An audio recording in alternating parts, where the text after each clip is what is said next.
ሟችን ለምን እንደገደልሽው ልትነግሪኝ ትችያለሽ? ጠንቋዩ የሰው ደም እንደጠጣ አዞኝ። ይህንን ለማመን የሚከብድ ንግግር በወቅቱ ዝነኛው አርቲስት ስትናገር በወንጀል የምርመራ የካበተ ልምድ ያላቸው የፖሊስ መርማሪዎችን ሳይቀር አስበርግጓል። ከአዲስ አበባ 600 ኪሎ ሜትር ርቀት ላይ በሚገኘው በዚህ ስመ ገናና ጠንቋይ የሰው ስጋ እንድትበላና የሰው ደም እንድትጠጣ የታዘዘችው ግን እሷ ብቻ አልነበረችም።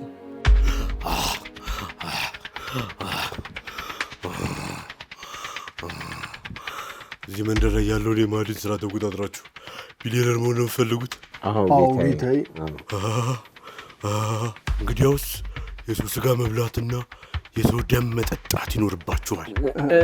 እሺ ጌታዬ፣ እሺ።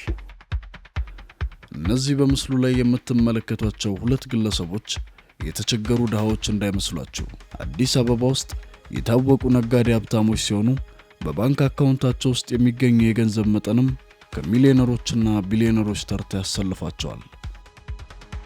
ከፖሊስ የምርመራ ሰነድ ላይ የተጠቀሱት እነዚህን ሶስት ግለሰቦችንና ይህንን አስደንጋጭና ውስብስብ የወንጀል ታሪክ የሚያገናኛቸው አንድ ሰው ከጀርባቸው አለ። ከድሃ እስከ ሀብታም፣ ከባለስልጣን እስከ ቀን ሰራተኛ ከዓመት ዓመት ደጁን የሚሳለሙት ያዘዛቸውን የሚገብሩለት ከአዲስ አበባ 600 ኪሎ ሜትር ርቀት ላይ የሚገኘው ስመ ገናና ጠንቋይ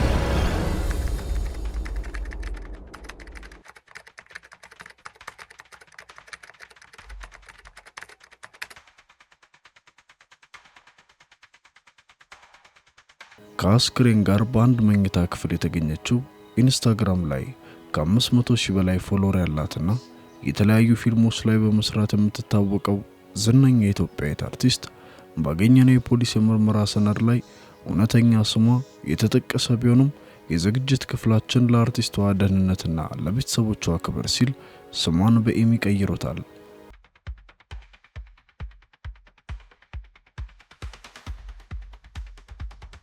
ለመሆኑ ስንት ፊልም ነው የሰራሽው?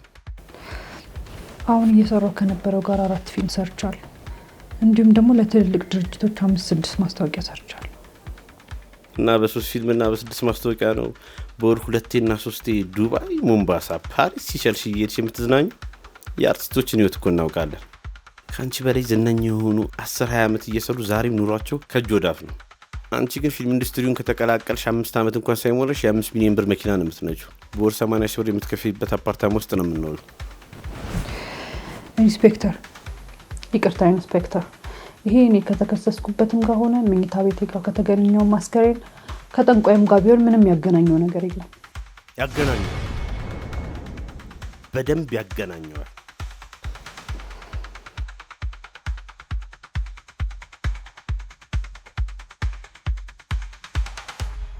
ይህች የፊልም ዝነኛ ተዋናይት ጥቂት የሚባሉ በቅርብ ዓመታት ዝናን ያተረፉ ሴት አርቲስቶቻችን በሚታሙበት ጉዳይ በሰፊው ህዝብ ዘንድ ትታማለች። በአጭር ጊዜ ውስጥ እንዴት ሀብታም ልትሆን ቻለች የሚለውን ጉዳይ ከህዝቡ አልፎ በሙያ አጋሮቿም ዘንድ ጥያቄ ሲፈጥር ከርሟል።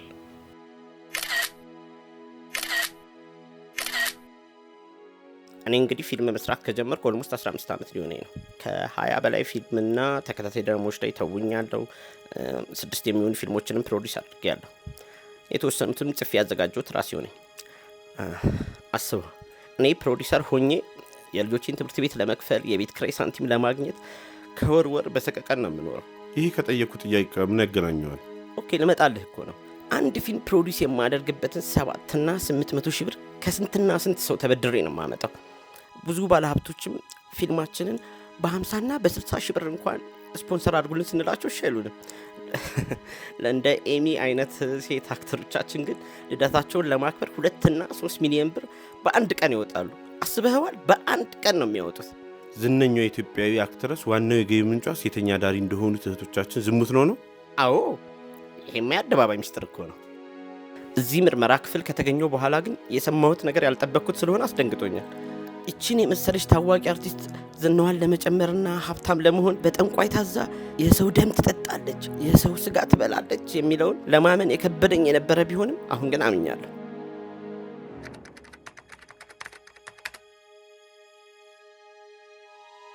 ሀገራችንን ከወደድን ግዴታችንን እንወጣ፣ መብታችንንም እንጠይቅ። 2010 ከመጋቢት ወር ጀምሮ አብይ የሚለውን የጠቅላይ ሚኒስትሩ ስም ሰማይ ምድሩን ሞልቶታል። በዚሁ ዓመት በክረምት ወራት ከሰኔ አጋማሽ ላይም ለጠቅላይ ሚኒስትሩ ድጋፍ ለመስጠት በሚሊዮኖች የሚቆጠር ህዝብ ታሪካዊውን መስቀል አደባባይ ሞልቶታል። በዕለቱ የሰኔ 16ቱን ፍንዳታ የፈጸመውን ሰው ማንም እንዳላስተዋለው ሁሉ ይህች ዝነኛ አርቲስትም አዲስ አበባን ስትረግጥ ልብ ያላት ሰው አልነበረም። እሷ ግን ሰው ልብ ባይላትም ያሰበችውን ለመፈጸም ከመስቀል አደባባይ በጥቂት ርቀት ላይ በሚገኘው ሜክሲኮ ተገኝታለች።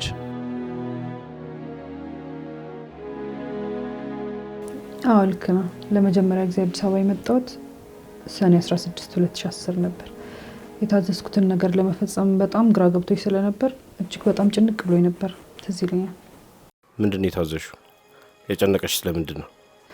ያው ከትውልድ ሀገሬ ወደ አዲስ አበባ ስመጣ አሁን ስሙ መጥራት የማልፈልገው አንድ ዳይሬክተር ሁሌ ጨቀጭቀው ነበር ፊልም አሰራኝ እያልኩ። በሚቀጥለው ሳምንት የሚቀረጽ ፊልም ስላለው ካስት አድርጌሻለሁ ስላለኝ ነው ወደዚህ የመጣሁት። ታዲያ ሜክሲኮ የተገኘሽው ለምንድን ነበር? የሰኔ 16ቱ ሰልፍ ላይ ለመሳተፍ ነው? ኧረ አይደለም። አብሮ አደግ ጓደኛዬ ባልንጀራዬ ሜክሲኮ ሰንጋተራ አካባቢ ስለነበር እሷ ጋር ለማረፍ ነው የሄድኩት። ዛሬ መኝታ ክፍሏ ውስጥ የሰው ነፍስ ባሰቃቂ ሁኔታ በማጥፋትና በስመ ገናናው ጠንቋይ ጋር ባላት ግንኙነት የተጠረጠረችው ይህች ዝነኛና አወዛጋቢ አርቲስት ህልሟን ለማሳካት የሸገርን ህይወት ሀብላ የጀመረችው እንግዲህ በዚህ ታሪካዊ ዕለት ነው። በፖሊስ የምርመራ መዝገብ ላይ የሰፈረው የእምነት ክህደት ቃሏም እንዲህ በማለት የኋላ ታሪኳን መዘርዘሩን ይቀጥላል። በሰኔ 16ቱ ፍንዳታ ምክንያት ህልሜን አሳካበታለሁ ያለችው የፊልም ቀረጻ ላልታወቀ ጊዜ ያህል ተራዘመ። እስከ ቅርብ ወራት ድረስ የ30 ሺና የ40 ሺህ ብር መጠጥ በየክለቡ ተጠጣ የነበረችው ኤሚ ዝናዋ እንዳሁኑ አልጎመራም ነበርና ባስጠጋቻት የጓደኛዋ ቤት ሆና ተቸገረች። የምትለብሰው የምትቀምሰው ብታጣም በመስተንግዶ ስራ የምትተዳደረውን ጓደኛዋን ማስጨነቅ ስላልፈለገች ብዙ ጊዜያትን ለ24 ሰዓታት ያህል አልፎ አልፎም ለ2 እና ለ3 ቀናት ምግብ በአፏ ሳይዞር በረሃብ አለንጋ እየተገረፈች የሰቀቀን ህይወት አሳልፋለች።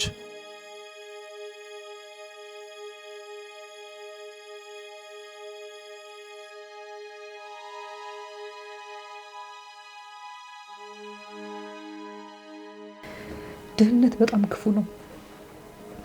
በተለይ ደግሞ ሴት ከሆንክ ከሰይጣን በላይ ይከፋብሃል። እናቴ የልብ ታማሚ ናት።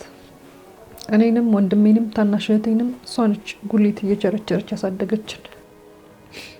ታናሽ ወንድሜ ደግሞ ኩላሊት በሽተኛ ነው። ዛሬ ይሞታል፣ ነገ ይሞታል እየተጠበቀ ቀብሩ የሚጠበቅለት ሰው ነው። ታናሽ እህቴም 8 ዓመቷ ቢሆንም ከትምህርት ቤት ስትመጣ በየግሮሰሪው እስከ 4 ሰዓት እስከ 5 ሰዓት የተቀቀለ እንቁላል እየሸጠች ነው የምትኖረው። በዛ ሰዓት ገንዘብ መጠየቅ አልችልም ነበር ከቤተሰቦቼ። ስለዚህ ገላይን ሲያረችር ወሰንኩ።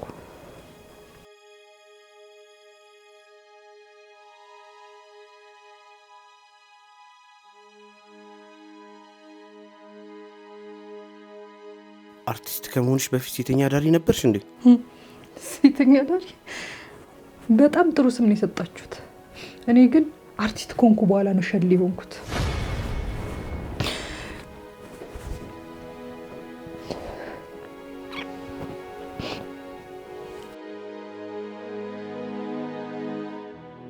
ሳይደግስ አይጣላም እንዲሉ 2 እና 3 ወራትን ለማውራት በሚከብድ የችግር ህይወት ያሳለፈችው ኤሚ ስልኳ ላይ ፊልም አሰራሻለሁ ያላት ዳይሬክተር ይደውልላታል።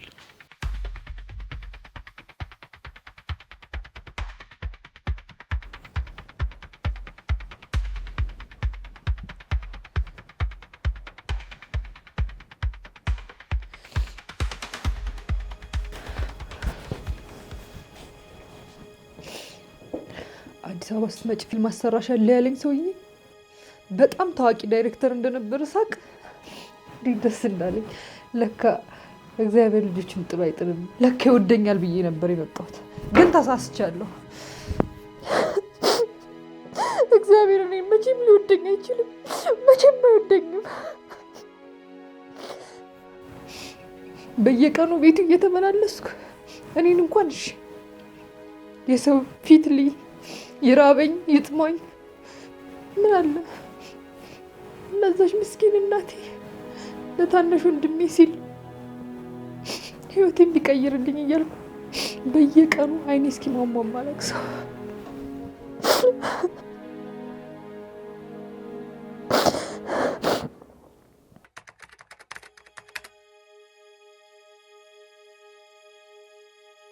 ህልሜን ያደርግልኛል ያለችው ዝነኛው የፊልም ዳይሬክተር ፊልሙን ሪሄርስ እንድታደርግ እንድትለማመድ በንጋታው እንገናኝ ይላታል። ልቧ በተስፋ የተሞላው ኤሚም በተባለችበት ቦታ ላይ ሽርፍራፊ ሰከንድ ሳታረፍድ ትደርሳለች። በስፍራው ላይ ያጋጠማት ጉድ ግን በፍጹም ያላሰበችው ዱብዳ ነበር። እንዴ ሻሽናው ልቂ ብላ አስወለከኝ። ምን እያረክ ነው? ከቀረጻ በፊት እኔና አንቺ መስራት ያለብንን ፊልም እየሰራው ነው። አልገባኝም። ዝም ብሎ ፊልም መስራት ዝነኛ መሆን ያለ መሰለሽ እንዴ? እንዴ ቆይ አንተ ባለ ትዳር አይደለ እንዴ? እና እኔ አይደለሁም ማለት አሁን ይኸውልሽ ልንገርሽ፣ ጊዜን አትግዳይብኝ። ፊልሜ ላይ እንዳሰራሽ ከፈለሽ ከኔ ጋር መተኛት አለብሽ። ምን? እንደዚህ ከምታሰራኝ ብሞት ይሻለኛል። ብስብስ ትሰሚኛለሽ? እውር ቢሮጥ እስከ ጓሮ ነው አሉ። ካንተ ጋር ካልተኛው ብለሽ ለምነሽ ካልመጣሽ ይኸውልሽ ወንድ ብለሽ እንዳታርጅሽ። ኤሚ የገጠማትን የሴትነት ፈተና እንዳሰበችው ሮጣ አላመለጠችውም። የፊልም ዳይሬክተሩ ሟርታዊ ትንቢት ለመፈጸም የፈጀው ጥቂት ጊዜያትን ብቻ ነበር።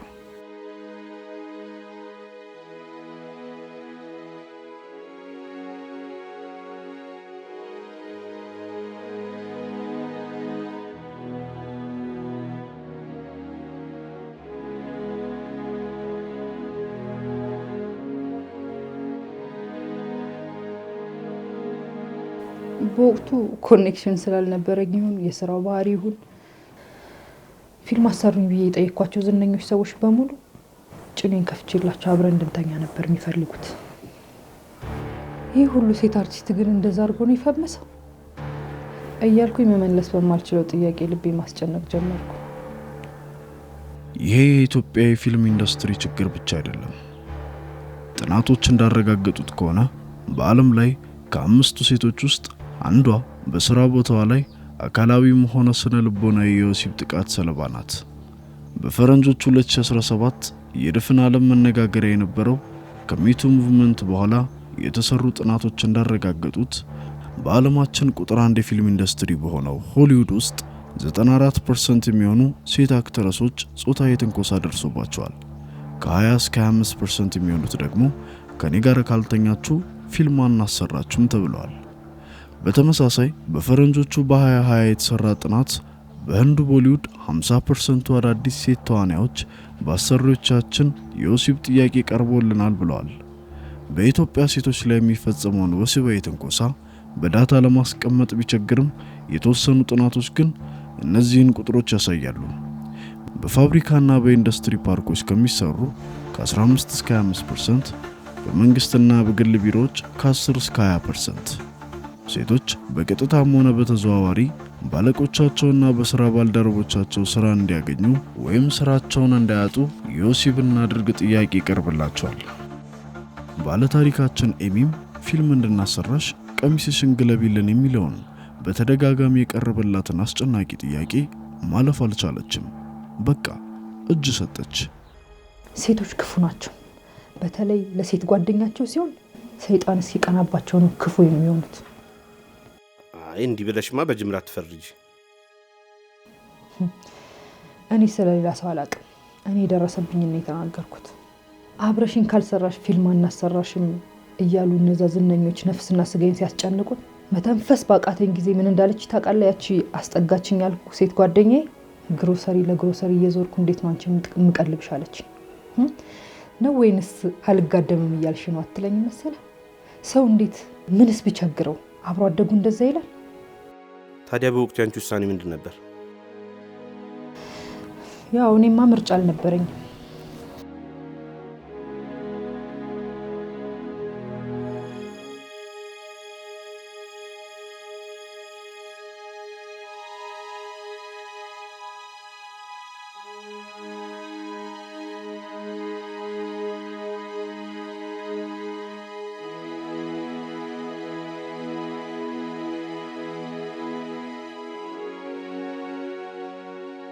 በፖሊስ የምርመራ ሰነድ ላይ የሰፈረው ቃሏ እንደሚመለከተው ከሆነ ለመጀመሪያ ጊዜ ሴትነትሽን ካልገበርሽልኝ ፊልሜ ላይ አላሰራሽም ብሎ ከዛተባት ሰው ጋር ያላትን ብትፈጽምም እሱ ግን በቃሉ አልተገኘም።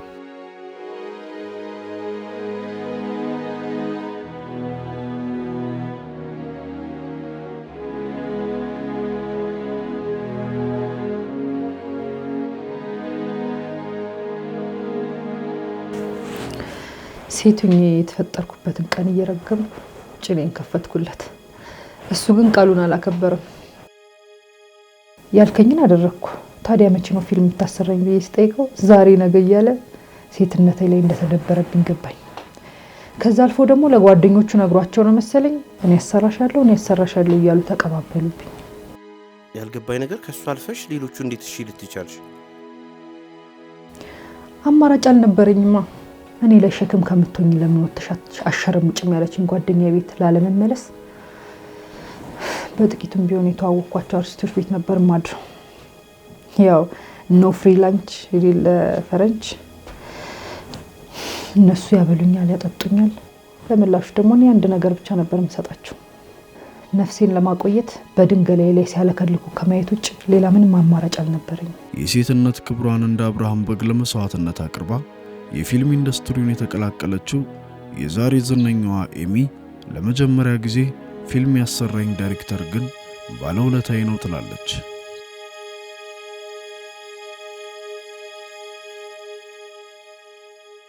እናቴ የሰው ልጅ እንደመልኩ ባህሪው የተለያየ ነው ትለኝ ነበር። በሱ ነው ያወቅኩት። አክቲንግን ከፈተኔ በኋላ ምንም ሳይጠይቀኝ ዋና ካራክተር አድርጎኝ ለዛውም ከታዋቂ ሰዎች ጋር አሰራኝ። ከዛ በኋላ ያገኘዋቸው ዳይሬክተሮች ከስራና ከስራ ውጭ ምንም ነገር ጠይቀውኝ ያውቁ። ያንን ሁሉ ጭንቀት ያለፈችው ኤሚ ህልሟ ተሳክቶ ዝነኛ ፊልም ሰሪ ሆነች። እሷ ያለችበትን ፊልም ለማየት ሲኒማ ቤት ህዝቡ መጋፋት ጀመረ። የሰራቻቸው ጥቂት ፊልሞች ቢሆኑም ዩቲዩብ ላይ ሲለቀቁ በአጭር ቀናት በሚሊዮን ተከታዮች ያያቸዋል። ኢንስታግራሟ ላይ በአጭር ጊዜ ውስጥ ከግማሽ ሚሊዮን በላይ ፎሎወር ያላት ሆነች።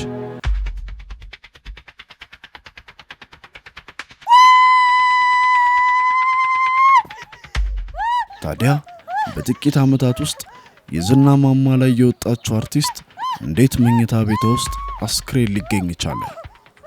በፖሊስ የምርመራ መዝገብ ላይስ ከዝነኛው ከጠንቋይ ጋር ግንኙነት ያላት አርቲስት ተብላ ልትጠቀስ የቻለችበትን ወንጀል እንዴትና ለምን ፈጸመችው?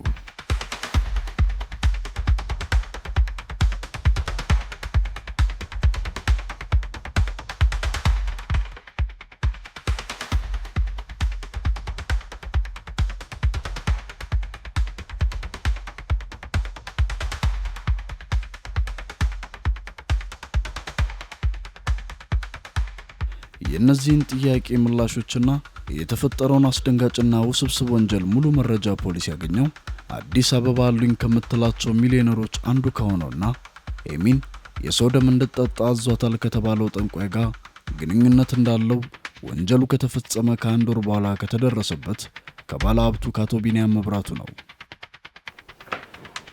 ሟቹን የገደለችው አርቲስቷ ሳትሆን እኛ ነን።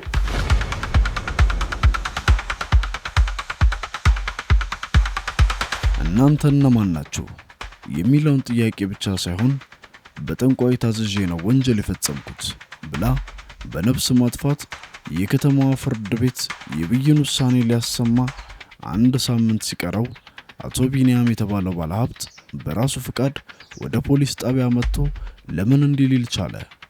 የተቸገሩትን በመርዳት በሶሻል ሚዲያ ላይ በተለይም በቲክቶክ የሚታወቀው ይህ ባለሀብት ኤሚ ጋር መኝታ ክፍል ውስጥ የነበረውን ሰው ለምንና እንዴት እሷ ሳታውቅ ክፍሏ ውስጥ ሊያስወግደው ቻለ?